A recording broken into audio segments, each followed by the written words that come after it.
Hello guys, तो कैसे हो आप। आज हम स्टार्ट करते हैं फार्माकोलॉजी।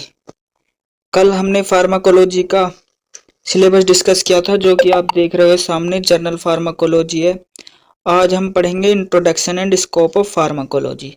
इसका इंट्रोडक्शन जानेंगे, इसके स्कोप के बारे में, क्या क्या इसके स्कोप हैं और क्या क्या इंट्रोडक्शन है और इसके टाइप तो अच्छी तरह से पढ़ेंगे। तो आज देख लो, यह है सिलेबस, आप एक बार देख लो। ये जर्नल फार्माकोलॉजी पहला चैप्टर है ये। इसमें जैसे वेरियस रूट ऑफ एडमिनिस्ट्रेशन कल पढ़ा दिया था, कल बता दिया था अच्छी तरह से मैंने। उसके बाद ये रहा आपका दूसरा चैप्टर है। कल कल सही नहीं आ रही थी वीडियो। ये दूसरा चैप्टर है आपका पीएनएस। फिर इसके बाद है ये तीसरा chapter drug acting on the eye. फिर उसके बाद है drug acting on the central nervous system CNS. और फिर उसके बाद है drug acting on the cardiovascular system. फिर उसके बाद है drug acting on blood and blood forming organs. कौन से ऑर्गन हमारे ब्लड फॉर्म होता है। फिर उसके बाद है drug acting on cough bronchodilator expectorant. फिर उसके बाद है drug acting on the gastrointestinal tract. फिर उसके बाद है drug acting on the kidney, hormone and hormone antagonist, autacoids, chemotherapy agent. अब बायोलॉजिकल्स। फार्माकोलॉजी फार्माकोलॉजी जो फार्माकोलॉजी फार्माकोलॉजी दो ग्रीक शब्दों से मिलकर बना है। दो ग्रीक शब्दों से मिलकर बना है, जो कि देख रहे हैं आप सामने। दो ग्रीक शब्दों से ग्रीक वर्ड है ये फार्माकोन और लोगोस। फार्माकोन का मतलब होता है ड्रग्स और लोगोस का मतलब होता है स्टडी। तो इसमें हम स्टडी ऑफ ड्रग्स मतलब दवाओं की स्टडी करते हैं। दवाओं की स्टडी करते हैं। दवाओं की स्टडी करते हैं। Pharmacology pharmacology is the science of drugs. तो विज्ञान की तो शाखा ही है फार्माकोलॉजी। विज्ञान की शाखा है जिसमें हम दवाओं की स्टडी या दवाओं का अध्ययन, दवाओं की नॉलेज, दवाओं के बारे में रिसर्च करते हैं। सब फार्माकोलॉजी में ही होता है। ये स्कोप भी है ज्यादातर। फिर उसके बाद इसके जो फादर ऑफ फार्माकोलॉजी है कौन है? ओसवर्ड सेमीबर्ग। अब ओसवर्ड सेमीबर्ग ने 1838 से लेकर 1921 तक इसको डिस्कवर्ड किया था। 1838 से 1921 में इसको डिस्कवर्ड किया था। फिर उसके बाद है father of Indian pharmacology Ramnath Chopra.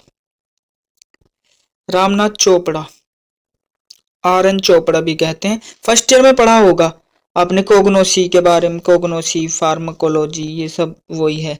फिर उसके बाद how drug act on biologicals. तो ड्रग्स बायोलॉजिकल पर क्या एक्शन करती है and how the body respond to the drugs. तो शरीर क्या रेस्पॉन्स देता है ड्रग्स के लिए। तो इस तरह की स्टडी होती है। जब हम दवाई लेते हैं तो हमारा शरीर क्या करता है दवाई के लिए, या दवा शरीर के लिए क्या करती है। इस तरह की स्टडी हम फार्माकोलॉजी में करते हैं। यह दो मेन भागों में बांटा गया है। Two main division of pharmacology, pharmacodynamic, pharmacokinetics. अब आते हैं फार्माकोडायनामिक्स। फार्माकोडायनामिक का डायनामिक जो ग्रीक शब्द है एक, इसका मतलब है पावर शक्ति। और इसकी डेफिनेशन है ये what the drug of the body. तो दवा शरीर के लिए क्या करती है। दवा शरीर के लिए क्या करती है। इसमें शामिल है physiological and biological effect, biochemical effect of drugs, मतलब दवाओं के बायोकेमिकल इफेक्ट और psychology effect. On their mechanism of action, जब हमारे बॉडी में दवा जाती है ऑर्गन सिस्टम पर तो उसका एक्शन क्या रहता है, तो उसका स्टडी करते हैं मैकेनिज्म ऑफ एक्शन। ड्रग्स का मैकेनिज्म ऑफ एक्शन की स्टडी हम फार्माकोडायनामिक्स में करते हैं, बस सीधी सी बात ये है। फिर उसके बाद है फार्माकोकाइनेटिक्स। फार्माकोकाइनेटिक्स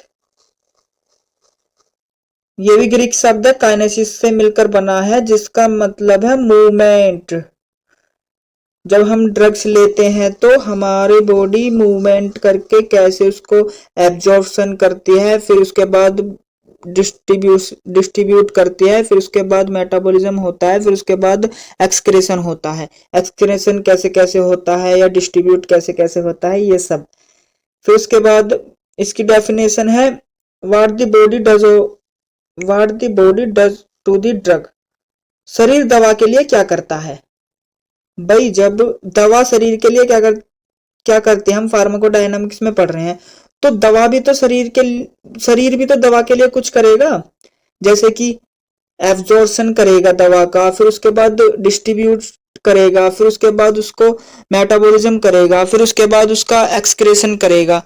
तो ये सब प्रोसेस फार्माकोकाइनेटिक्स के अंदर आता है। फार्माकोकाइनेटिक्स के अंदर आता है, जैसे कि this refers to movement of the drugs in and alteration of drug by body। मतलब कैसे ड्रग्स मूवमेंट करती है, क्या क्या फेज हैं, क्या क्या उसके क्या क्या स्टेप्स हैं। जैसे एब्जॉर्प्शन पहले होगा, फिर उसके बाद डिस्ट्रीब्यूशन होगा, बायो ट्रांसफॉर्मेशन या मेटाबॉलिज्म, फिर उसके बाद एक्सक्रेशन होगा। अब आते हैं, अब देखो ऐसा है, अब मैं एक पेज खाली ले लेता हूँ, यहाँ समझाता हूँ आपको। जब हम ड्रग्स है, कोई ड्रग है, फिर वो जाएगी हमारे ड्रग्स एब्जॉर्प्शन होगा तो कहाँ, ब्लड सर्कुलेशन में। ब्लड सर्कुलेशन में फिर उसके बाद जब बॉडी में जाएगी ड्रग्स, तो फिर उसके बाद वो डिस्ट्रीब्यूट होगी ब्लड सर्कुलेशन में, फिर उसके बाद यहाँ पे डिस्ट्रीब्यूट होगी तो वो कहाँ होगी, टिश्यू में स्टोर्ड, या अपने मैकेनिज्म ऑफ एक्शन MO, मतलब अपना एक्शन करेगी जब डिस्ट्रीब्यूट हो गए। फिर उसके बाद क्या प्रोसेस है उसका प्रोसेस है मेटाबॉलिज्म का। मेटाबॉलिज्म कहाँ कहाँ होता है, लीवर फर्स्ट, मेटाबॉलिज्म होता है लीवर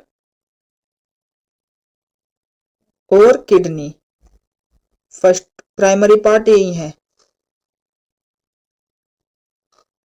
अब मेटाबॉलिज्म होगा पहले लीवर और किडनी में, फिर उसके बाद उसका एक्सक्रेशन होगा। अब एक्सक्रेशन कहाँ होगा, एक्सक्रेशन होगा कहाँ, फेस या वेस्ट मटेरियल के साथ, या उसके बाद स्वीटिंग पसीने के साथ। तो ऐसे दवा का एक्सक्रेशन हो जाता है जो हमारे शरीर से बाहर निकल जाती है दवा। तो ये है सारा, ये है फार्माकोकाइनेटिक्स, यही इंपॉर्टेंट है। फिर उसके बाद हम पढ़ते हैं फार्माकोथेरेपेटिक्स। फार्माकोथेरेपेटिक्स क्या है, study of disease and drugs. इसमें हम study of disease and drugs, दवाओं की स्टडी और डिजीज की स्टडी दोनों की करते हैं। कीमोथेरेपी क्या है, कीमो का मतलब होता है कैंसर, और थेरेपी मतलब ट्रीटमेंट, कैंसर का इलाज। तो chemo means treat cancer, drug to kill cancer cells. इसमें ऐसी ड्रग्स होती हैं जो हमारे कैंसर सेल्स को खत्म करती हैं। कीमोथेरेपी ऐसे एजेंट होते हैं जो हमारे कैंसर सेल्स को खत्म करते हैं। अब फार्मेसी क्या है, फार्मेसी तो आप जानते होंगे खैर अच्छी तरह से। Pharmacy it is the art and science, एक ऐसी कला है, मतलब विज्ञान की एक ऐसी कला है जहां हम दवाओं का डिस्पेंसिंग कंपाउंडिंग करते हैं, मतलब एक वितरण देना और रखना, और एक मतलब एक डोज या एक प्रिपेयर सुटेबल डोज करते हैं, डोज तैयार करते हैं लेने के लिए। Administration of drug to man और एनिमल, मतलब जब हम कोई सुटेबल डोज तैयार करते हैं इंसान को देने के लिए, तो फार्मेसी का मतलब ये है। फिर उसके बाद हम आते हैं टॉक्सिकोलॉजी। टॉक्सिकोलॉजी टॉक्सिकोलॉजी आपको देखकर टॉक्सिक टॉक्सिक का मतलब है पॉइजन, पॉइजनस, और लॉजी मतलब स्टडी, तो ये है। तो इसमें हम study of poisonous effect of drug, दवाओं का जहरीला प्रभाव एंड अदर केमिकल का जहरीला प्रभाव की स्टडी करते हैं। जैसे किसी को वोमिटिंग होगी, किसी किसी जैसे देखते हो ना कि बसों में तेल चढ़ने लगता है, तो वो सब पॉइजन इफेक्ट है, पॉइजन इफेक्ट है, उसमें वोमिटिंग हो जाती है, उल्टी हो जाती है, तो वो केमिकल्स की मात्रा ज्यादा हो जाती है, जिससे हमें वोमिटिंग हो जाती है। तो सब स्टडी है वो टॉक्सिकोलॉजी में आता है। अब इसके बाद हम आते हैं scope of pharmacology. Scope of pharmacology scope of pharmacology तो इसमें क्या है? The scope of pharmacology has expanded greatly over the last decade to incorporate many new approaches such as computer assisted drug design, genetic screen। तो देख रहे हो हम जो स्कोप है फार्माकोलॉजी का, कंप्यूटर असिस्टेड ड्रग्स, ठीक है, ड्रग्स डिजाइन। फिर उसके बाद है जेनेटिक स्क्रीन्स फॉर, जो कि इसका स्कोप है। फिर protein engineering and use of novel drug delivery vehicles include viruses and artificial cells, ठीक है। और our society needs pharmacologists who understand the basic of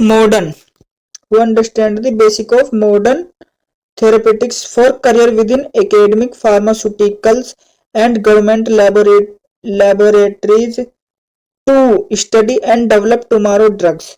तो हमारे जो समाज को एक नए फार्माकोलॉजिस्ट की जरूरत होती है, जो कि हमारे फार्माकोलॉजी में डेवलप कर सके, जैसे फार्मास्यूटिकल इंडस्ट्री में या लेबोरेटरीज में, मतलब अलग अलग तरह से सर्च कर सके, जो कुछ नया कर सके।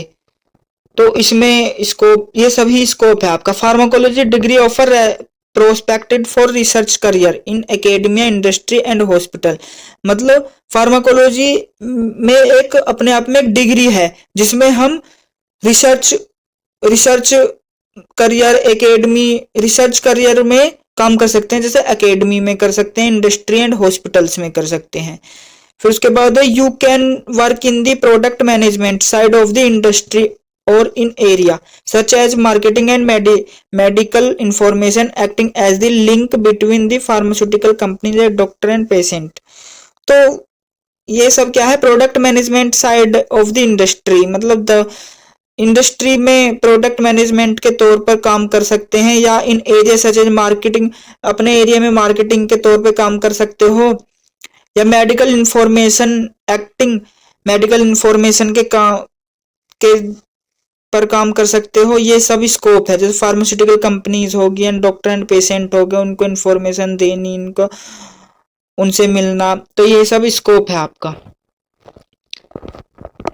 तो आज का तो हम आपका ये इंट्रोडक्शन यहीं पे ख़त्म करते हैं। तो कल हम पढ़ेंगे रूट में हम एक और चीज़ पढ़ेंगे, जो ये है ना ड्रग एब्जॉर्प्शन बाय ये ड्रग डिस्ट्रीब्यूशन, ADMP, सारा ADME, ठीक है, ये सारा उसमें डिस्कस करेंगे अच्छे से। तो वीडियो शेयर करते रहिए। आज यहीं एंड करते हैं वीडियो का। आप अच्छे से पढ़िए, इंट्रोडक्शन है, स्कोप, और कमेंट में बताइए जो भी है, कुछ प्रॉब्लम आए तो कमेंट में बताइए, जिसमें कि हम आपको बता सकें कि अच्छे से एक्सप्लेन कर देंगे कि क्या है क्या नहीं है। Thank you guys. चलो वीडियो शेयर करिए, लाइक करिए, कमेंट करिए।